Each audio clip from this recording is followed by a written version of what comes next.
আমরা জানি পানিতে ডুবে মারা গেলে শহীদি মর্যাদা পায়। সম্প্রতি এক কৃষক 500 টাকা বাজি ধরে 100 ডুব দিতে গিয়ে মারা যান। এ ধরনের মৃত্যু কি শহীদি মৃত্যু হিসেবে গণ্য হবে? মোটেই না ভাই, শহীদি মৃত্যু এত সহজ না। 50 টাকার লোভে কোনো ভাই যদি 100টা ডুব দিতে গিয়ে মারা যান, আল্লাহ তাআলা মাফ করুন। এটা নেহায়েতই তার বিভ্রান্তি এবং ভুল পদক্ষেপ। আল্লাহ তাআলা তার এই বান্দাকে মাফ করে দিন, আমরা দোয়া করি। তার শোক সন্তপ্ত পরিবারকে আল্লাহ তাআলা সান্ত্বনা নসিব করুন। আমাদের জীবনে অনেকে এই ধরনের হেয়ালিপনা, অনেকে এই ধরনের পাগলামো করি। এই পাগলামো করার কোনো সুযোগ নাই। ইমানদারের জীবনের মূল্য অনেক বেশি। কারণ ইমানদারের জীবনের মূল্য কি? জীবনের প্রাইস কি? জান্নাত। ইমানদারের জীবনের মূল্য কি? জান্নাত। মানে জান্নাতের মতো সবচেয়ে ছোট জান্নাত যে জান্নাতি পাবে, সেও এই পৃথিবীর কমপক্ষে 10 গুণ বড় জান্নাত পাবে। এত বিশাল জান্নাত, এত মূল্যবান নেয়ামত যে জীবনের বিনিময়ে পাওয়া যাবে, সেই জীবন 50 টাকা বিক্রি করার জিনিস না। সে জীবন সামান্য একটু বাজি ধরে আমি ধ্বংস করার জিনিস না। সে জীবন কিভাবে বিলীন করতে হয়, সে জীবন কিভাবে উৎসর্গ করতে হয়, এটা শহীদ শরীফ ওসমান হাদিরা দেখিয়ে গেছেন। এটা আবু সাইদরা দেখিয়ে গেছেন কিভাবে সে জীবন উৎসর্গ করতে হয় মানুষের মুক্তির জন্য। এই যে অন্যায়, এই যে অনাচার সমাজে হচ্ছে, আমরা সেটা বাধা প্রদান করার জন্য যদি বের হই, আমি বলছি না আপনাকে মাস্তানি করতে, আপনি সমাজের মানুষকে অন্যায় থেকে বাধা দেওয়ার জন্য কাজ করেন। এরপরে যদি আপনার উপরে চাপ আসে, বাধা আসে, জুলুম আসে, সহ্য করেন। যদি জীবনে চলে যায়, সার্থক, শাহাদাতের মর্যাদা লাভ করবেন। অতএব এই ধরনের বাজি ধরতে গিয়ে মারা গেলে শাহাদাতের মর্যাদা এত সস্তা জিনিস না। হ্যাঁ, এটা ঠিক যে হাদিসে আছে পানিতে ডুবে মারা গেলে শাহাদাতের মর্যাদা পাওয়া যায়। সেটা কে? অ্যাক্সিডেন্টলি যদি কেউ পানিতে ডুবে মারা যায়, এটা তো অ্যাক্সিডেন্টলি মৃত্যু বলা যাবে না, বরং এটা নিজেকে বিপদের দিকে ঠেলে দেওয়া বলা যায়। আল্লাহ তাআলা বলেছেন, ওয়ালা তুলকু বিআইদিকুম ইলা তাহলুকা, তোমরা নিজেদেরকে ধ্বংসের দিকে ঠেলে দিও না। এটা ধ্বংসের দিকে ঠেলে দেওয়া। আপনার নিশ্চিত কষ্ট হবে, বিপদ হবে, জেনেও সে কাজটা করা আপনার জন্য জায়েজ নাই পার্থিব কারণে। হ্যাঁ, আল্লাহর সন্তুষ্টির জন্য, আল্লাহর রাহে, আল্লাহকে খুশি করবার জন্য যদি আপনার জীবন যৌবন সবকিছু দিয়ে দিতে হয়, এটা সার্থকতা। এটা সার্থকতা, কারণ এর বিনিময়ে আপনি জান্নাত লাভ করবেন। তো যাই হোক, আল্লাহর বান্দা, তার ফয়সালা আল্লাহ তাআলাই করবেন। আমরা দোয়া করি আল্লাহ তাআলা তাকে মাগফিরাত নসিব করুন। আমরা দোয়া করি আল্লাহ তাআলা তার শোক সন্তপ্ত পরিবারকে সান্ত্বনা নসিব করুন। তবে এই ধরনের কাজ কারো করা উচিত না। এবং যারা বাজি ধরেছে তার সাথে, তাদের ব্যাপারে পুলিশি তদন্ত হওয়া উচিত। যে একজন মানুষকে 50 টাকার বাজি ধরে, 50 টাকার লোভ দেখিয়ে বা যেভাবেই হোক এভাবে 100 ডুব দেওয়ার জন্য এরকম রিস্কি কাজের মধ্যে ঠেলে দেওয়া, এটা আদৌ তার কোনো এটার পেছনে কোনো দুর্বিসন্ধি আছে কিনা, বা এই ধরনের হেয়ালিপনা সেই বা কেন করলো, এটা জবাবদিহিতার আওতায় আনা উচিত। মানুষের জীবন এত সস্তা না। অতএব আমরা কোনো অবস্থাতে এই ধরনের হেয়ালিপনায় যাব না। এরপরের প্রশ্ন হলো, কেউ যদি হাঁচি দেয়, জোরে আলহামদুলিল্লাহ বলে, কোনো ব্যক্তি যদি সেটা শুনতে পায়, হাসির জবাব না দিলে কি গুনাহ হবে? খুবই সুন্দর একটি এবং দরকারি একটি প্রশ্ন।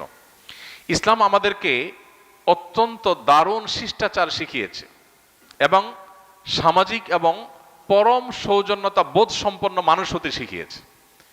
অন্য কোনো সমাজে, অন্য কোনো সভ্যতা ইসলামের মতো এত বেশি আপনাকে সৌজন্যতা বোধ সম্পন্ন মানুষ হতে শেখায় নাই।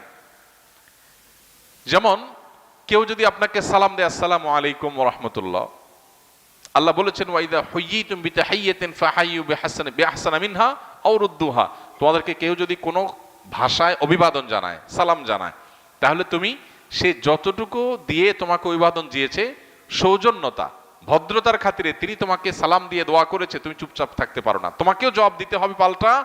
এবং সেটা তিনি যা বলে দিয়েছেন কমপক্ষে অতটুকু, বরং তার চাইতে বেশি, তার চাইতে বেশি দেওয়া উচিত, না হলে কমপক্ষে যতটুকু বলেছে ততটুকু। কেউ যদি বলে আসসালামু আলাইকুম ওয়া রাহমাতুল্লাহ, তুমি চুপ থাকলা, তুমি গুনাহগার হবে। কেউ যদি আসসালামু আলাইকুম ওয়া রাহমাতুল্লাহ বলার পর জবাবে যদি আপনি বলেন ওয়া আলাইকুম আসসালাম, শুধু কমায় বলেন, তাহলে আপনি গুনাহগার হবেন। তিনি যতটুকু বলেছেন কমপক্ষে ততটুকু বলতে হবে, পারলে বাড়িয়ে বলবেন। তিনি ওয়া আলাইকুম আসসালাম আসসালামু আলাইকুম বললে আপনি বলবেন ওয়া আলাইকুম আসসালাম ওয়া রাহমাতুল্লাহ। তিনি যদি বলেন আসসালামু আলাইকুম ওয়া রাহমাতুল্লাহ, তাহলে আপনি বলবেন কি? ওয়া আলাইকুম আসসালাম ওয়া রাহমাতুল্লাহি ওয়া বারাকাতুহু। অনেক ইমামদের মতে এরপরে মাগফিরাত ইত্যাদিও যুক্ত করা যায়। আলবানী রাহিমাহুল্লাহ এরকম একটা কথা বলেছেন, যদিও বিশুদ্ধ মত অনুযায়ী ওয়া বারাকাতুহু শেষ, এতটুকু। যদি কেউ ওয়া বারাকাতুহু বলে, তা আপনি অতটুকুই বলবেন। এটা হলো সৌজন্যতার শিক্ষা, যে আপনাকে একজন সালাম দিল, অনেক লোক আছে অহংকারী, সালামের জবাব শুনে মাথা ডুলায়, দুইটা ঠোঁট নাড়ালে হয়ে যায়, সেখানে আস্ত মাথা নাড়াচ্ছে, কোনো যুক্তি আছে? যে কাজ দুই ঠোঁটে করা যায় সেটার জন্য সে কি করতেছে? পুরো মাথা নাড়াচ্ছে। অনেকে মাথাও নাড়ায় না অহংকারের কারণে, এটা গুনাহ। সালাম দেওয়া কিন্তু ওয়াজিব না, কিন্তু সালামের জবাব দেওয়া ওয়াজিব। এবং জবাব মনে মনে দিলে হবে না, শুনায় দিতে হবে, কারণ শুনায় না দিলে লোকটা মনে কষ্ট পাবে। শুনায় না দিলে লোকটা মনে করবে আমি সালাম দিলাম, আমাকে ইগনোর করলো। তো আপনাকে এই সৌজন্যতা ইসলাম শিখিয়েছে। ঠিক একইভাবে কেউ যদি হাঁচি দেয়, এখন বিজ্ঞান গবেষণা করে বের করেছে, বহু বৈজ্ঞানিক গবেষণা আপনার অনলাইনে খুঁজলে পাবো, যে মানুষ যে হাঁচি দেয়, এই হাঁচিটা মানুষের স্বাস্থ্যের জন্য ভালো। হ্যাঁ, অনবরত ঠান্ডার কারণে হাঁচি, সেটা তো অসুস্থতা, কিন্তু স্বাভাবিক যে হাঁচি, মাঝে মধ্যে হাঁচি হওয়া, এটা মানুষের স্বাস্থ্যের জন্য ভালো। হাঁচির ফলে মানুষের শরীর নির্ভার হয়ে যায়, নানান দিক থেকে মানুষের উপকারিতার পেছনে আছে, বিভিন্ন বৈজ্ঞানিক গবেষণা আছে, অনলাইনে বহু আর্টিকেল খুঁজে পাবেন। তো এই হাঁচি যে মানুষের জন্য ভালো এবং উপকারী একটা বিষয়, এই জিনিসটা তো আমরা জানতাম না। নবী সাল্লাল্লাহু আলাইহি সাল্লামের একটা হাদিস আছে, ফাইন্না শাইতানা ইয়াবিতু ফি খাইশুমি আহাদিকুম, মানুষের নাকের যে বাঁশি উপরের অংশ, এখানে শয়তান বসবাস করে, লুকায় থাকে, মানুষের শরীরকে প্রভাবিত করে, তাকে খারাপ দিকে ডাইভার্ট করে।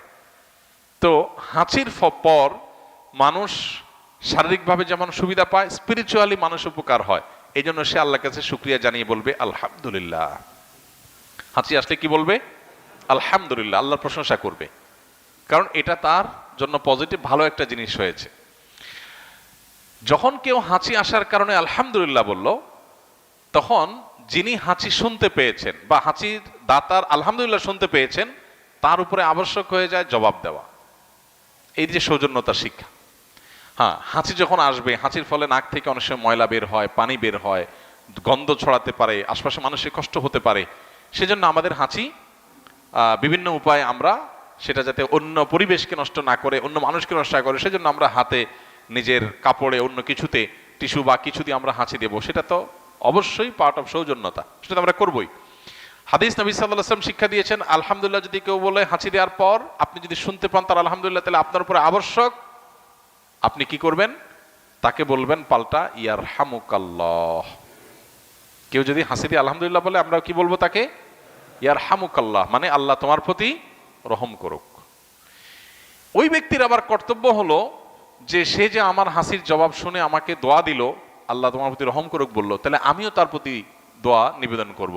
তখন তার জন্য কর্তব্য হয়, তার জন্য অর্থাৎ যে হাসির জবাব শুনে ইয়ারহামুকাল্লাহ বললো, তাকে একটা দোয়া দেওয়া। কি সেটা?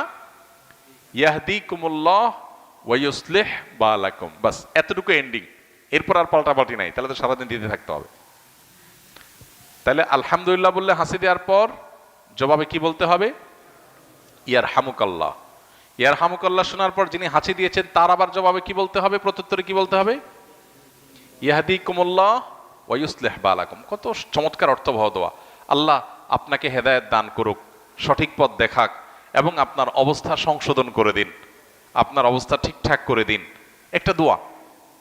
আমরা তো কত কথাই বলি, আজকাল দেখবেন একজন আরেকজনের দেখা হলে একটু বেশি আধুনিক হয়ে যাচ্ছি, তো আমরা দিন থেকে সরে যাচ্ছি, এটার নাম দিয়েছে আধুনিকতা। তো দেখা হলে বলে হাই হাই হাই বাই করলে কি হবে? আসসালামু আলাইকুম বললে আপনার প্রতি শান্তি বর্ষিত হোক, আমি একটা দোয়া করলাম, আমি দোয়া করার মধ্য দিয়ে তার প্রতি কল্যাণ কামনা করলাম। সমাজে সবাই সবার কল্যাণ কামনা করলে সমাজটাই তো জান্নাতে পরিণত হয়ে যাবে। হাই বললে কি লাভ হবে? হাই ভাই, হাই ফাই বললে কি লাভ হবে? তো ইসলাম আমাদেরকে যে শিষ্টাচার শিখিয়েছে, এর চেয়ে যৌক্তিক কোনো শিষ্টাচার নাই। এই জন্য হাঁচির জবাব শুনে আমরা ইয়ারহামুকাল্লাহ বলবো, এটা অনেকে জানি না, এটা আমাদেরকে করতে হবে, এটা কিন্তু আবশ্যক। এটা মিন হাক্কিল মুসলিম, কোন মুসলিমের প্রতি আপনার কর্তব্যের অংশ হলো হাসির জবাব শুনে তার জন্য দোয়া দেওয়া। তাহলে চেষ্টা করবো তো ইনশাল্লাহ। ছোট ছোট বাচ্চাদেরকে শিখাই দেবো আমরা, তারা এই রেসপন্স করা শিখবে, এই সৌজন্যতা শিখবে, এই ভদ্রতা শিখবে। যে একজন হাঁচি দিয়ে আলহামদুলিল্লাহ বলেছে আমি শুনেছি, তাকে বলবো ইয়ারহামুকাল্লাহ, শুনে বলতে হবে, মনে মনে না। আবার যিনি আলহামদুলিল্লাহ বলেছেন, হাসি দিয়েছেন, তিনি বলবেন ইয়াহদিকুমুল্লাহ ওয়া ইউসলিহ বালাকুম।